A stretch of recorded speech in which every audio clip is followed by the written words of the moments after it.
자, 이거 뭐, 제가 아까 쉬는 시간에 저쪽 사이트 손선혁 교수님 그 계정을 보니까 거기도 40분이라고 써 있고, 이거는 제가 여기 뭐 교수님들 수업 들을 때 이제 쓰는 거라, 저는 뭐 어차피 40분이거든요. 그래서 일단은 그 10분 딜레이 그거를 좀 절약할 수 있기 때문에 그냥 요 방식으로 해서 40분씩 3번 수업을 하고, 오늘은 마치도록 하겠습니다. 약간 뭐 김도 새네요. 자, 일단은 이제 제가 하려고 했던 어디 갔어? 공유, 오른쪽 화면을 공유를 하면 아까 책 어디 갔나?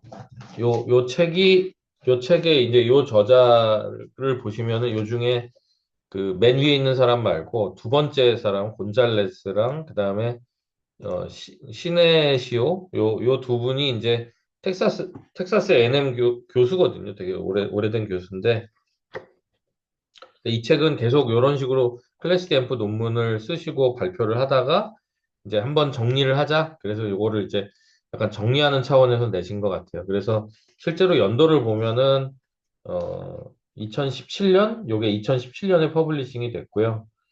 그리고 요게 2017년에 퍼블리싱 되기 전에 뭐 여기 첫 번째 저자, 요 첫 번째 저자의 막 박사학위 논문 같은 게 뭐 2015년인가 뭐 그런 데 있었어요.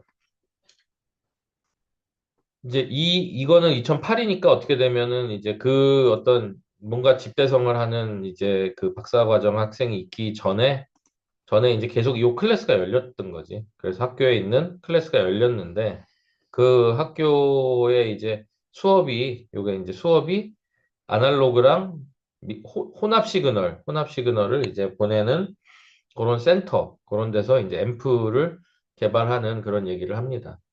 근데 여기 설정을 보면 로우 볼테지, 그러니까 전압을 좀 조그맣게 쓰고 파워도 좀 아껴 쓰고 그런데도 되게 좋은 앰프를 만들어야 되니까 이제 클래스 D가 제격이다라고 이제 설정을 하시는 거고요. 이제 그 뒤에 요 슬라이드 뒤에 되게 이제 어려운 것들이 많이 나오는데 그게 이제 요런 어려운 테크닉이 있어요. 근데 우리는 안 할 거예요. 우리는 안 할 거고. 우리 이제 기본 개념 쪽의 슬라이드만 머무르고 뒤에는 아마 이쪽 책의 챕터 3에 해당하는 내용하고 그다음에 뭐 4, 5 이런 데 있는 내용들이 좀 있어서 우리는 이제 안 할 겁니다. 저도 좀 너무 어렵고 설명을 차분하게 하기도 좀 어려운 것 같아요. 어쨌든 클래스 D가 이제 계속 이렇게 발전을 해가지고 좋은 결실을 맺고 있다. 여기서 이제 시작을 하면 되겠습니다. 그래서 이제 전체 내용은 우리가 이제 좋아하는 요 인트로, 오디오 앰프의 인트로, 그 다음에 클래스 D의 기본적인 아키텍처, 그러니까 기본적인 구조를 좀 알고 싶은 거예요. 우리는 한 요 정도를 이제 좀 알고 싶은 거고요.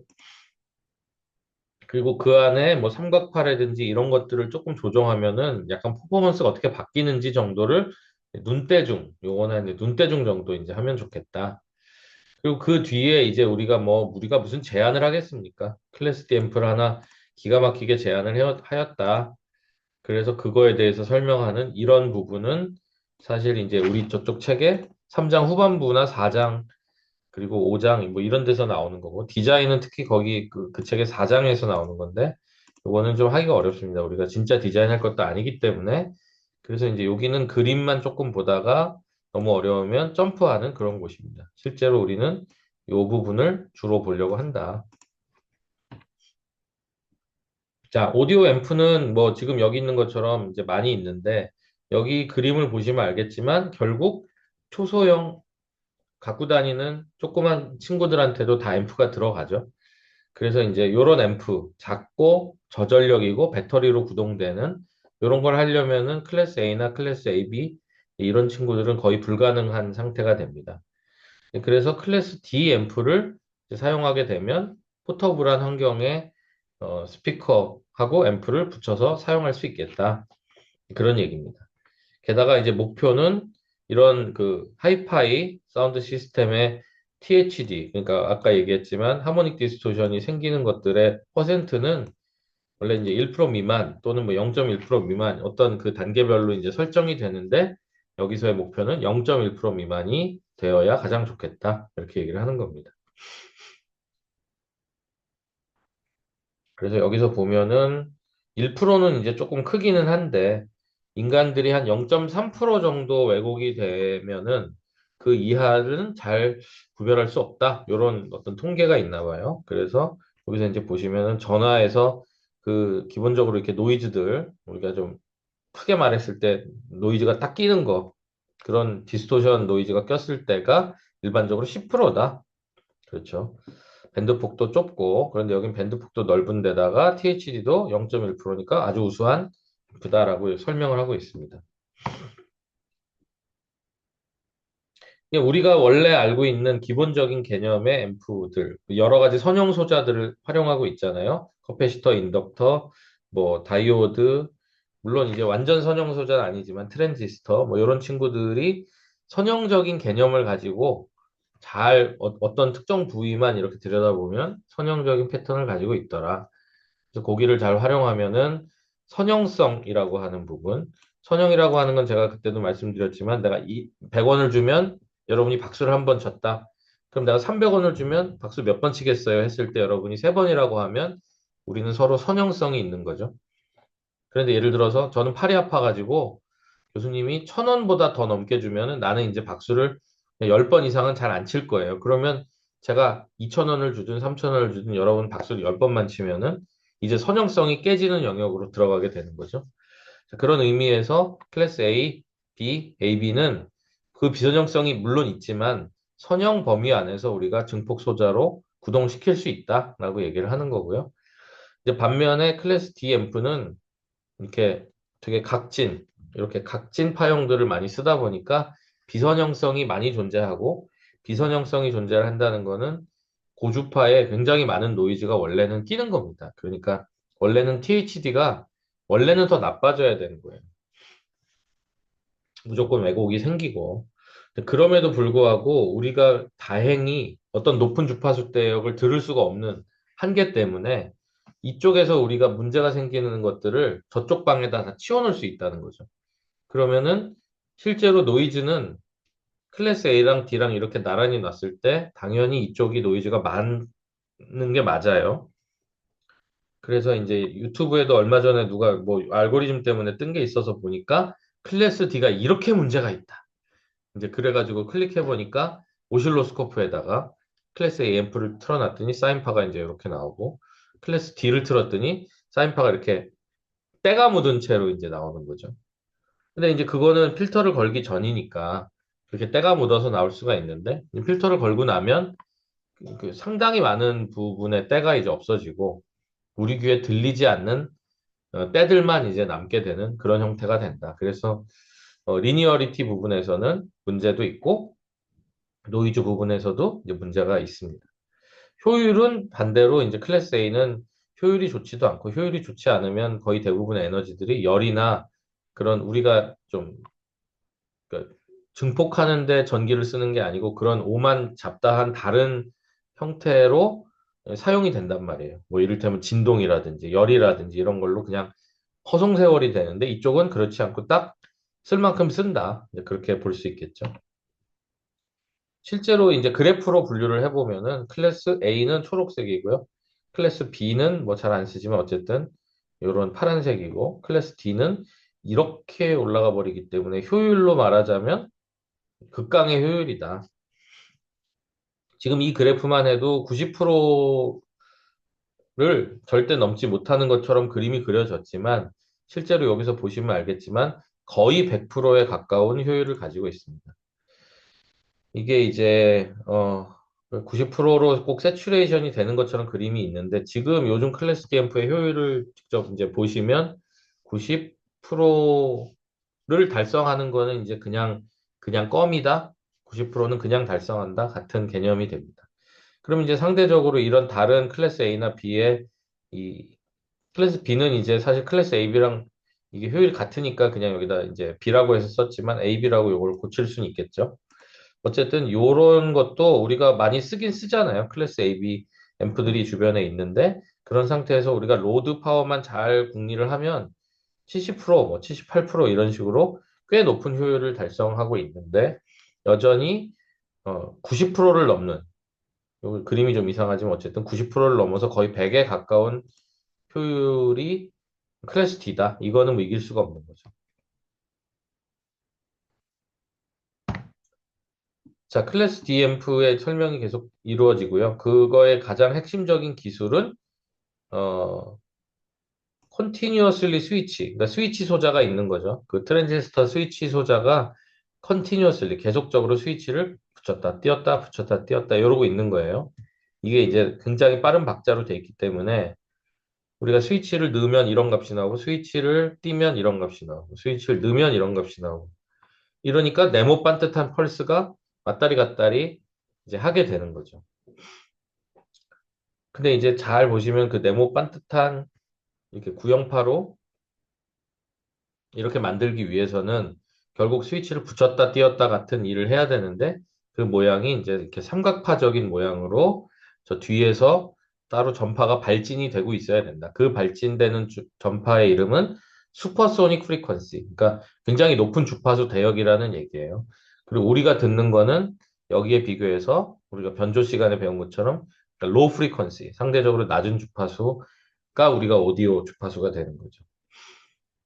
자, 그래서 이제 두 개의 메인 클래스 D 앰프의 분류가 있는데 로우 파워 아웃풋을 만드는 앰프가 있겠고 하이 파워 아웃풋을 만드는 앰프가 있겠죠.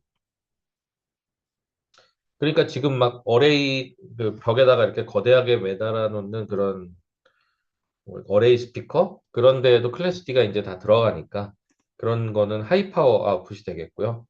그다음에 이제 로우 파워면은 뭐 핸드폰에 이렇게 요런데 핸드폰에 있는 스피커라든지 그렇죠? 랩탑에 있는 뭐 조그만 스피커에 있는 앰프라든지 이런 것들은 아무래도 로우 파워에 해당이 되겠죠. 역사도 뭐 이따가 자세히 나올 거라서 여기 역사는 이제 이 정도만 하고 기본적으로는 어 요쪽에 요 세모 표시가 된 거는 보통은 이제 앰프기는 합니다만 여기서는 이제 비교기가 돼요. 비교기가 돼서 요 사인파랑 그 고주파인데 이렇게 박자를 계속 쳐가지고 만든 뾰족뾰족한 삼각파, 삼각파가 아닐 수도 있겠지만 어쨌든 그런 고 굉장히 빨리 움직이는 그런 파형이 하나가 있고요. 상대적으로 느리게 움직이는 오디오 신호가 있습니다. 이 두 개를 서로 비교를 해요. 비교를 해서 누가 더 큰 값인지를 판단을 하겠죠. 그래서 누가 더 큰 값이냐 아니면 누가 더 작은 값이냐 같은 것들을 끊임없이 파악을 하면 그게 이렇게 구형파 같은 모양이 됩니다. 뾰족뾰족. 누가 크면 이걸 내보내고 누가 더 작으면 얘를 내보내고 그러니까 이제 계속 비교를 하다가 얘가 나오기도 하고 얘가 나오기도 하는 거죠. 그러니까 결과의 모양은 마치 네모 반듯한 파들이 0101 같은 값이 나오는 모양처럼 이제 보이게 되는 거죠. 그것이 PWM 신호다. 이 PWM이라는 이름은 펄스의 폭, width죠, width. 그래서 펄스의 폭이 사인파가 계속 위일 경우나 뭐 계속 미칠 경우가 되게 길게 만들어질 수도 있잖아요. 어떤 우연한 계기로. 그렇게 된다면 이 펄스 폭은 계속 늘어나겠죠. 사인파가 계속 위에 있는데, 그렇죠? 이 뾰족한 파가, 이 사인파가 거의 꼭대기에 있을 경우에는 뾰족한 파가 얘랑 만나서 이길 수 있는 길이 거의 없잖아. 얘도 1이고, 이 뾰족한 삼각파도 도착하는 데가 1이면, 요 점은 그냥 둘이 같다고 볼 수 있지만, 이내 이 삼각파는 다시 내려갔다 또 오겠죠. 근데 사인파가 너무 느려가지고, 계속 1이야. 그러면 이렇게 계속 얘는 이제 이길 수가 없는 거예요. 이 사인파가 이길 수가 없는 그 긴 영역 동안에 여기 펄스 폭은 그냥 그대로 이 높은 값을 유지하게 되는 거고 반대로 사인파가 이제 맨 밑을 이제 도착하게 되면 마이너스 1이라고 칩시다. 그러면 뾰족한 파가 계속 아무리 찍어도 마이너스 1보다 작을 수가 없기 때문에 그런 경우에는 이제 아래쪽이 되게 뚱뚱한 값이 되겠죠. 그런 식의 어떤 코딩을 뭐 항상 그렇다는 게 아니고 그런 식의 코딩을 숨겨 놓으면은 사인파가 맨 꼭대기에 좀 다다르는 그런 경우에는 파, 펄스의 파가 이렇게 널찍널찍하게 되고 중간에 되게 바쁠 때 움직이는 경우에는 펄스 폭이 좀 좁아지게 되는 게 아니겠는가. 그런 것들로 펄스 폭을 가지고 이 사인파의 높낮이를 변조해서 내가 가지고 있다 신호로 라는 의미로 펄스 위드 폭 모듈레이션 변조를 하였다 이렇게 되는 거죠. 그래서 여기 설명에도 펄스 폭 변조는 어떻게 만들어지냐면은 삼각파랑 오디오 신호 여기서는 뭐 사인파로 됐지만 실제 뭐 사인파겠어요? 막 내가 막 떠들면 여러 가지 파형이 있겠지. 그 둘을 비교해 가지고 그때그때 만들어진다. 요 만든 친구가 있는데 얘가 이제 기본적으로는 좀 작겠죠. 신호의 사이즈가 작을 텐데 그런 친구를 키워요. 그러니까 그냥 사인파가 있는데 사인파를 키우면 사인파가 커지겠죠. 요 방식은 클래스 A 방식의 증폭인데 클래스 D 방식은 사인파를 그대로 키우는 게 좀 이 트랜지스터 사용해서 너무 어려우니까 또는 이제 효율이 너무 떨어지니까 얘를 비밀번호 같은 걸로 만들어 놓는 거지. 사인파를 네가 삼각파보다 클 때는 뭐 1, 삼각파보다 작을 때는 뭐 0 이런 식의 비밀 코드를 만들어서 비밀 코드를 키워버리는 거. 비밀 코드의 키가 어느 정도 커지게 되겠죠. 근데 이 친구는 고주파 성분하고 저주파 성분을 다 가지고 있는데 희한하게도 고주파 성분을 필터로 버려버리면 이 저주파 성분만 잘 빼내면 그게 바로 애초에 우리가 만들려고 했던 오디오 신호가 이렇게 키가 커져 있는 신호로 바뀌어 있다는 거예요. 요게 이제 약간의 마법과 같은 거지. 내가 비밀로 이제 다른 교수님들 안 들리게 뭐 누구를 욕을 하고 싶어서 비밀 코드를 만들어서 얘기를 했습니다. 그러면 그것이 비밀 코드로 막 이렇게 증폭이 돼가지고 이만하게 됐겠죠. 그런 상태에서 내가 마법의 로페스 필터 같은 걸 쫙 걸면은 그냥 비밀 코드가 되게 크게 쫙 나와버리는 거죠. 얼마나 간단합니까? 게다가 내가 애초에 쓰려고 했던 트랜지스터가 증폭기로 쓰지 않고 단순하게 스위치로 쓰는 바람에 그 친구가 가지고 있는 단점이 상당히 해결이 됩니다. 어떻게 해결이 되냐면 스위치라는 거는 그 PMP, 뭐 NPN 같이 옛날에 우리가 트랜지스터 얘기했던 것처럼 이쪽에서 이쪽 끝으로 신호가 가려는데 내가 중간에 제어를 하고 있는 거잖아요. 그런데 이쪽에서 이쪽으로 가는데 증폭기로 사용하려면 상당히 복잡한 세팅들이 필요하고 열도 많이 나는데 그렇게 쓰질 않고 그냥 야, 다 지나가. 야, 야, 지나가지 마.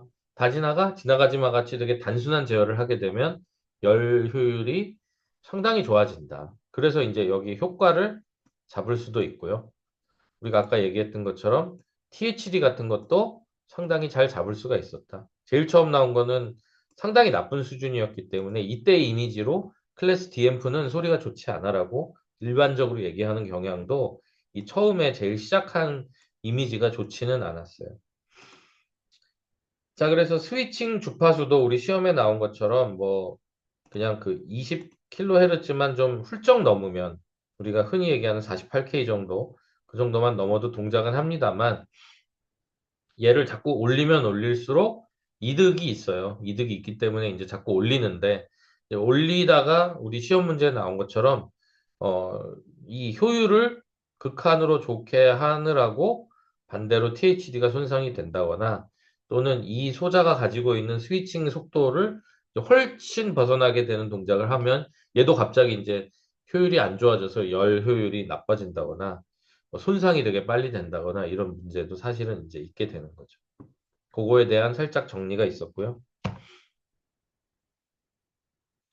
요거는 이제 도표를 보시면 킬로헤르츠니까 1kHz죠. 1kHz는 우리가 그 유튜브 쇼츠에서 웃긴 거 보시면 띠 하는 거 있죠? 그냥 그 소리가 1kHz입니다. 1kHz를 띠 보냈어요. 얘는 1초에 1000번 정도 출렁이는 사인파겠죠? 근데 그걸 주파수에다 놓으니까 항상 1kHz만 나온다 같은 값으로 이렇게 막대기 그래프 같은 게 하나가 생겨요. 자, 이 막대기 그래프가 생기면 1kg만 지금 등장을 하는 건데, 제가 얘를 좀 잘못 사용을 해가지고, 막 이렇게 1kg 사인 웨이브를 막 위아래로 짓누르고 막 힘들게 하면, 얘가 배음이 이렇게 같이 나옵니다. 밑에 이렇게. 1kg, 2kg, 3kg, 4kg, 5kg 이런 식으로 배음이 같이 나와요. 얘네가 생기면 그 즉시 토탈 하모닉 디스토션, THD가 나빠지는 거예요.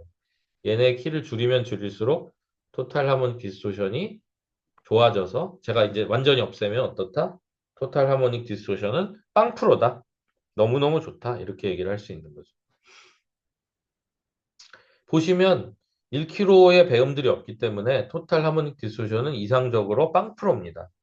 그런데 잘 보시면 결국 이 친구를 스위칭을 해가지고 그렇죠? 이 사인파 1초에 1000번 움직이는 사인파가 위쪽에 닿았을 때 또는 밑에 닿았을 때 코드를 어떤 박자로 했냐면 여기서 보시면 50kHz 박자로 찍은 것을 알 수 있죠. 그래서 이 50kHz 주변에는 이미 여러 가지 왜곡이 이제 발생하는 요런 떡진 이 문제죠. 얘가 귀에 들리면 우리가 50kHz가 들린다면은 지금 이 친구는 이제 문제가 되는 겁니다. 여기에 어떤 에너지가 지금 존재를 하고 있어요. 그러니까 이 친구가 지금 들리지 않으니까 아무 문제가 이제 없는 거죠. 근데 이제 이걸 그대로 사용하게 되면 이 고주파의 성분이 이쪽 아래에 영향을 줄 수 있도록 여전히 존재를 하고 있잖아. 그래서 얘 싹을 죽여야 되기 때문에 로페스 필터. 그러니까 우리가 아는 로페스 필터는 뭐가 있어요? 어, 이렇게 일자로 쭉 가다가 20kHz만 지나면 확 여기를 확 이제 줄여버리는 거죠. 이렇게 내려버리면 거기서 깎이겠죠? 이거 지금 펜이 여기 있었나?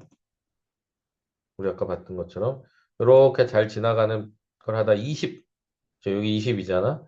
뭐 약간 마진 줄까? 한 20 몇? 여기서부터는 쭉 떨어져라 이렇게 해버리는 겁니다. 이렇게 또 하면 어떻게 되겠어요?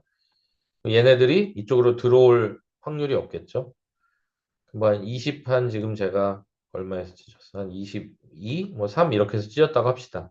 이 필터가 어, 두 배의 값이 될 때까지 여기서 20 지금 뭐 한 4kg라고 해봐요. 그러면 48kg 여기가 두 배죠. 24에서 48까지 1차 필터로 하게 되면은 0dB에서 마이너스 6dB까지밖에 안 떨어져요. 그러면 어떻게 되냐면 제가 눈금을 그리자면 아이고 뭐 빗도로 그렸지만 이해는 가실 겁니다. 여기서 여기까지가 요만큼밖에 안 떨어지는 이런 커브가 돼요. 그럼 얘네를 지금 도려낼 수가 없잖아. 그렇죠? 그래서 뭐 L이랑 C랑 막 이런 것들을 좀 덕지덕지 붙여가지고 상당히 날렵한 커브로 만들려고 얘를 이렇게 접어요, 계속. 이 방향으로 접으면 얘가 6dB, 12dB, 18dB, 24dB쯤 돼서 만약에 4차 필터가 되면 한 요 정도까지 접히게 됩니다. 요렇게. 그러니까 여전히 지금 얘는 영향권 안에 있습니다. 이렇게 그리면 얘를 이렇게 지금 이렇게 싹둑 자르고 싶지만 그러기가 쉽지가 않아요. 그러다 보니까 사람들이 야, 그럼 50Hz 말고 저 위에 여기서 500을 쓰자. 그렇죠? 그러면은 얘가 계속 4차 필터로 이렇게 잘리면은 이렇게 될 테니까. 그렇죠? 그러니까 이쪽 주파수를 저쪽으로 많이 들어 올리면 올릴수록 내 쪽, 내가 오디오까지 들리는 여기 오디오 주파수, 그 다음에 이 필터가 자르려고 하는 이 중간 과정 영역, 그 다음에 이제 실제로 여기 덕지덕지 노이즈가 껴있는 영역을 3등분을 해가지고 노이즈가 오디오 영역에 들어오진 않겠지만 이 트랜지션 영역에도 좀 들어오지 않았으면 이라는 방식의 필터 디자인을 채택하는 것이 유리하다. 그래서 아까 얘기한 것처럼 주파수를 계속 올렸던 거죠. 올렸더니 이제 뭐 예리하게 잘 잘려서 너무 좋긴 한데 또 이제 결국은 이 주파수를 이쪽으로 많이 올린다는 얘기는 이 삼각파가 훨씬 빨리 움직여야 되니까 그거에 대한 역효과도 분명히 존재를 하는 거죠. 그러니까 우리가 타협적인 어떤 주파수 정도까지 하고 필터만 좀 비싼 친구를 써가지고 고급으로 자르면 이쪽 애들이 왼쪽으로 좀 넘어올 일이 적어진다. 이렇게 볼 수 있겠습니다. 모든 드로잉 지우고 다시 넓혀서 자, 그리고는 이제 공식들이 좀 나오기는 하는데, 뭐, 우리가 이제 공식을 다 볼 거는 아니고, 앞에서 이제 무슨 설명이냐면은, 여기 지금 필터, 인덕터 커패시터가 있는 이쪽 필터를 동그라미를 친 것 같고요. 이거는 이제 무슨 얘기냐면, 내가 좀 리니어하게 동작을 시키려고 했는데, 무슨 여러 가지 문제들 때문에 내가 내 의도대로 동작이 좀 잘 안 돼 같은 고급 얘기예요. 그래서 우리가 할 건 아닌데 여기서 보면 갑자기 non-linearity 우리가 하는 얘기는 좀 벗어난 거죠. 어쨌든 여기에도 무언가 문제가 있대. 그래서 우리가 완전 퍼펙트하게 만드는데 좀 어렵다. 설명이 돼 있고요. 그 다음에 또 이제 무슨 문제가 있냐면은 여기 무슨 앰프들이 이렇게 줄지어져 있는데 요 앰프가 모스펫의 그 팻인데 그 친구한테 이제 생기는 문제 중에 요 소자 안에 저항이 좀 숨어 있는데 그 저항 값은 거의 0과 같다? 우리가 뭐 일반적으로 그렇게 얘기를 좀 하는 경향이 있는데 실제로 요 안을 샅샅이 보면은 커패시터 값도 좀 존재를 하고 인덕터 값도 존재를 하고 그다음에 저항 값도 존재를 해요. 둘을 합치면 다 임피던스죠. 임피던스 값이 존재를 이제 하게 되는데 그 친구들이 끼치는 영향이 주파수 대역마다 다르기 때문에 이제 우리가 사용하려고 하는 주파수가 20에서 20K다. 이거는 이제 오디오 주파수죠. 여기는 뭐 그렇게 별 문제가 안 됩니다만 이쪽 아까 이쪽 높은 데다가 뭐 어디다 옮기고 여기다 옮길까 여기다 옮길까 막 이런 그냥 디자인을 하다 보면은 어떤 주파수 대역으로 옮겼을 때 갑자기 뭐 저항이라든가 또는 뭐 커패시터라든가 인덕터라는 게 되게 급 영향을 끼칠 수가 있겠다. 그러면 우리가 지금까지 그냥 계산하는 대로 단순하게 이쪽으로 더 밀어 했다가 오히려 역효과가 생길 수가 있기 때문에 신경을 써서 상황을 봐야 되는데 거기에 또 저항이라고 하는 값이 숨어져 있는데 얘가 미묘하게 앰플리튜드의 키를 바꾸게 된다. 앰플리튜드의 키를 바꾸면 내가 앰프를 좀 더 주면 되잖아요 라고 얘기할 수 있는데 이게 주파수적으로 영향을 줄 수가 있기 때문에 어떤 주파수는 뭐 요만큼 주고 어떤 주파수는 좀 더 주고 막 이렇게 되면 모든 주파수가 다 이렇게 들어올려 주세요 같은 그 평탄한 그림이 또 안 나오잖아요. 그러니까 하모닉적으로 디스토션이 생기는데도 또 영향을 주게 된다. 그러니까 결국은 이 모든 소자들의 이 좀 아주 디테일을 다 들어가면 이상적으로는 우리가 해놓은 적당히 퉁친 그 값을 항상 쓸 수가 없는 것들이 이제 항상 이런 회로 디자이너의 문제가 됩니다. 우리는 디자인하는 사람은 아니니까 이 사람들이 이렇게 고민하게 그냥 두시면 되고요. 그리고 아까 이제 세모 표시가 되어 있는 이런 삼각파가 파란색인데 캐리어 주파수를 삼각파로 했는데 이 박자를 바꿔본 겁니다. 이게 이제 저쪽 책의 2장의 거의 대부분의 내용인데요. 어떤 케이스는 삼각파로 이제 만들었을 때 장단점이 있으니까 삼각파 싫어. 그래서 뭘로 했어요? 톱니파. 톱니파로 한번 해봤습니다. 톱니파는 요 밑에 빨간색에 해당이 되죠. 뾰족 푹 떨어지고 뾰족 푹 떨어지고 뾰족 요 박자로 사인파랑 붙여본 거예요. 그 다음에 이제 어떤 사람은 익스포넨셜 웨이브 모듈레이션이라고 해가지고 요 노란색인데 둥글게 올라갔다가 둥글게 떨어지고 약간 이런 톱도 있겠지. 약간 톱인데 좀 이렇게 빵칼 같이 생긴 거. 좀 보들보들하게 생긴 노란색 친구가 있다. 그래서 이제 이 사람들이 이게 장단점이 다 다르기 때문에 이걸 가지고 시뮬레이션을 돌려본 거예요. 그래서 빨간색이 이기는지 파란색이 이기는지 아니면 노란색이 이기는지를 돌려봅니다. 그래서 어떤 캐리어 신호를 보내는 게 가장 효과적일까 돌려봤어요. 그래서 뭐 글이 이제 있는데 이건 실험 얘기고 그래서 수식이 있겠죠. 당연히 이제 수식이 있어서 이걸 한참 들여다보는데 우리는 안 볼 거고요. 자, 그래서 이제 보자. 여기는 톱니파가 이제 등장했죠. 톱니파. 톱니파를 사용을 하였다. 그래서 분석을 하였다. 쭉쭉 나오고요. 자, 그래서 결론은 톱니파를 사용했더니 어떻다고? 여기 1kg가 띵 하고 있는데, 그렇죠? 1kg가 있는데 지금 하모닉 넘버 그러니까 이게 1kg든 1메가든 어쨌든 하나에 뭐 1kg라고 합시다. 우리는 그게 편하니까. 자, 여기 띄워놓고 하자. 긴장되니까. 자, 그래서 1kg가 됐다면 여기에 보면 12, 13, 14, 15, 16 같이 1kg 간격으로 스펙트럼이 쫙 올라갔다 떨어지고요. 그 다음에 그거의 배수 여기가 20이면 한 40. 그 다음에 뭐 그런 배수로 돼 있는 데서 다시 동글. 그 다음에 또 다시 동글. 다시 동글 이런 식으로 어떤 기준점으로 이렇게 동글동글하게 있는 스펙트럼의 넓이로 돼 있는 친구들이 이렇게 뭉탱이를 팍, 팍, 팍, 팍 이렇게 생긴단 말이에요. 생긴 걸 봤더니 이게 주파수가 지금 너무 많아. 개수도 너무 많고 이 에너지도 되게 커요. 얘가 0dB인데 실제로 지금 여기 피크는 마이너스 10dB니까 상당히 큰 값으로 나오는 것을 알 수가 있습니다. 그러니까 좋은 지금 시스템이 좀 아닐 수도 있겠다라고 볼 수 있겠죠. 요거는 꺼도 여기 회의 시간이 있으니까 이걸로 볼게요. 자, 그 다음은 이제 우리가 흔히 쓰는 이렇게 그냥 뾰족뾰족한 친구를 썼어요. 그랬더니 위아래를 지금 볼게요. 여기 1이 있고요. 여기 보면은 뭐 하나, 둘, 셋, 넷, 다섯, 여섯, 일곱 개로 마감이 됐죠. 그리고 또 다른 뭉탱이로 하나, 둘, 셋, 넷, 다섯, 여섯, 일곱, 여덟 뭐 이런 느낌. 뭉탱이가 좀 더 띄엄띄엄 하기도 하고 그 안에 있는 저요저요 하는 친구들의 개수가 확실히 줄었죠. 그러니까 앞에 거랑만 비교해 보시면은 짠 이거하고 그쵸 빽빽하죠. 양도 되게 지금 많은데 요거는 뭐 양은 좀 그런데 요게 듬성듬성하니까 전체 에너지는 얘가 좀 더 작은 거지. 이런 의미로 봤을 때는 야 이게 얘가 나쁘진 않은데 물론 이제 주파수를 더 올리면 되지만 어쨌든 기본적으로는 얘가 톱니파보다는 좀 더 쓸모 있는 것 같아 보인다. 세 번째는 그런 걸 이제 또 비교를 해가지고 이게 지금 야 지금 밑에가 잘려가지고 그렇죠? 여기에 여기도 밑에 이제 써 있는데 아까 그게 잘 안 나왔네요. 그래서 어쨌든 두 번째 요걸 보면 내가 기본적으로 생각하는 기준점 대비 이, 이 배음들의 에너지 비율을 보니까 하여튼 요 정도 비율인 거예요. 트라이앵글 웨이브가 요 정도 비율이다.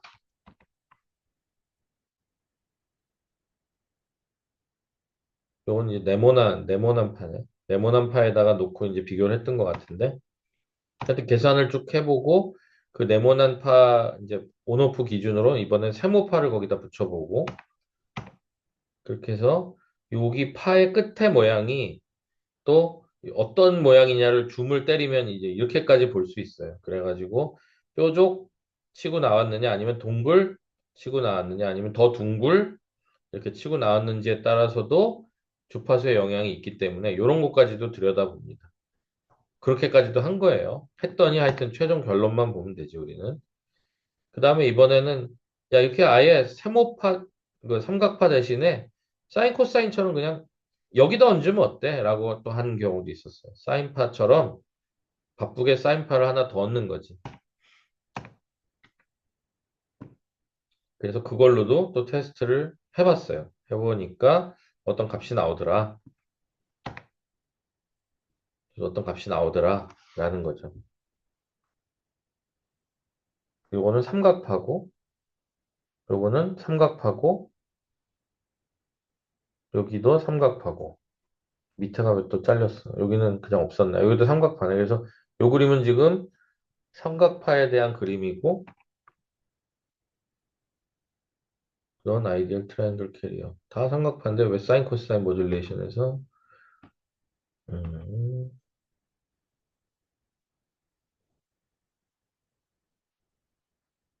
이거는 하여튼 그 삼각파 쪽에서 지금 조금 더 해본 거니까 이거는 지금 우리 수준에서는 좀 넘어간 것 같고 어쨌든 그래서 비교를 해봤다는 거예요. 비교를 해봤는데 익스포넨셜도 이렇게 둥그러느냐 아니면 조금 펴지면서 올라가느냐까지 다 해본 거예요. 그러니까 이 사람은 어쨌든 이 여러 가지를 다 해본 거예요. 파형의 모양이 어쨌든 올라갔다 내려갔다의 커브의 모양을 계속 바꿔가지고 조금이라도 좋은 효율이 있으면 나는 그거를 캐리어 주파수로 쓸게라는 건데 여기까지 다 해봤는데 결론이 이제 어떻게 나느냐 여기까지 다 해봤는데 결론이 어떻게 나느냐 요 그 변형 패턴들을 따라서 다 그려본 거죠. 결론을 보자면 음?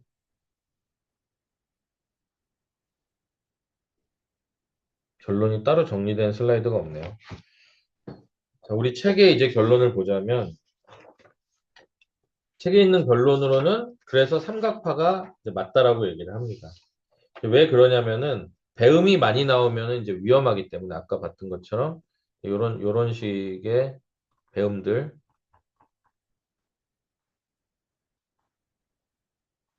요거죠. 요런 식의 배음 대비 요런 식의 배음이 나왔을 때 요렇게 나오는 배음들이 좀 한계가 있다. 그러니까 그래서 이제 우리 책에도 그렇게 여기 책에 또 번지게 해놨네.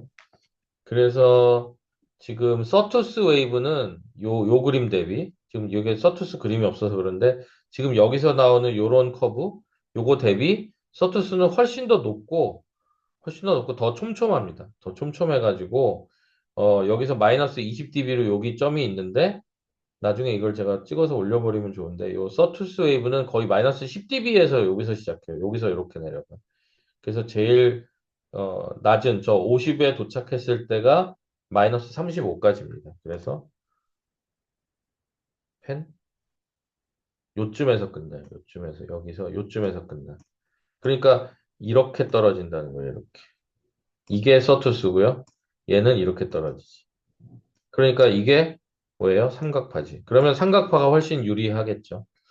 그래서 책에서도 그렇게 결론이 나왔는데 여기는 아마 이게 옛날 거라서 슬라이드가 좀 없어서 그런데 보시면 얼추 나오죠, 얼추 나오는데 요 위에 있는 요 촘촘이가 지금 얘예요. 제가 S로 그린 거고 요 밑에 더 느리게 떨어지는 친구 요 친구가 여기 삼각파라는 거죠. 이렇게 두 개가 비교가 그림으로도 어느 정도 돼 있겠죠.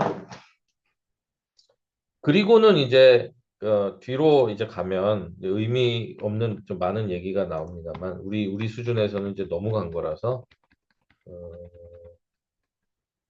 디자인 뭐 이런 건 우리가 이제 할 게 아니고요. 여기 보면 그런 파형에 대한 얘기들이 이제 끊임없이 있습니다. 있고 뭐 이렇게 디테일하게 해보는데 우리 수준을 이제 넘어섰고 뭐 나중에 요런 정도만 조금 더 배우시고 나면은 비교표 정도만 배우면은 좋겠다. 이거 다 지우고 보면은 지금 우리가 비교하는 THD부터 해가지고 쫙 한번 정리가 된 거. 그리고 이쪽은 이제 어떤 프로덕트 이름이 있을 텐데 이쪽 책에는 그게 좀 그룹핑이 돼서 정리가 되어 있는 게 챕터 3에 있습니다. 그래서 제가 챕터 3 얘기에 그 개념을 조금 한 다음에 그 표로 바로 점프할 텐데 그때 그 표를 이제 보면서 얘기를 할게요. 요거는 좀 조금 우리한테는 너무 어렵다. 그렇습니다. 어쨌든 그래서 요 슬라이드 중에 우리가 앞쪽을 좀 활용해가지고 수업을 했습니다. 전반적으로 이런 이름들은 이제 우리가 감당하기는 어려운 이름이고요. 이제 우리가 여기서 볼 수 있는 거는 이 사람들이 저쪽 챕터 2에서 요 웨이브 폼의 요 정리를 한번 다 끝냈다. 그러니까 우리가 알고 있는 많은 삼각파 형태의 클래스 D 앰프를 확인할 수 있는데 그거 말고 다른 파형들도 이미 다 했어요라고 이제 보시면 됩니다. 누군가 다 이런 짓을 했다. 우리는 그 혜택을 보면서 요거를 마무리를 질 수 있겠다. 이렇게 볼 수 있겠습니다.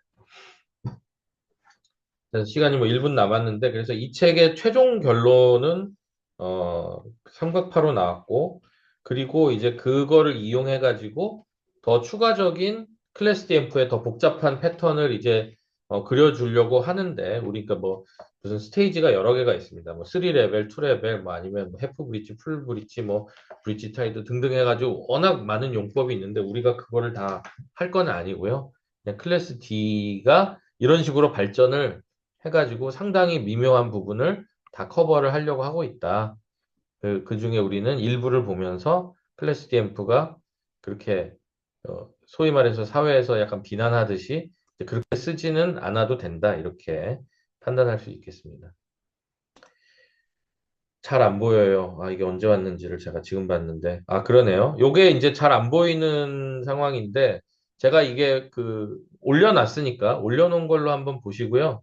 그다음에 이따가 제가 저쪽으로 옮겨가지고 좀 잘 보이는 상황이 될지. 아, 요거는 제가 그 화면 때문에 그랬죠. 그래서 저쪽에 화면을 흐리지 않게 한다.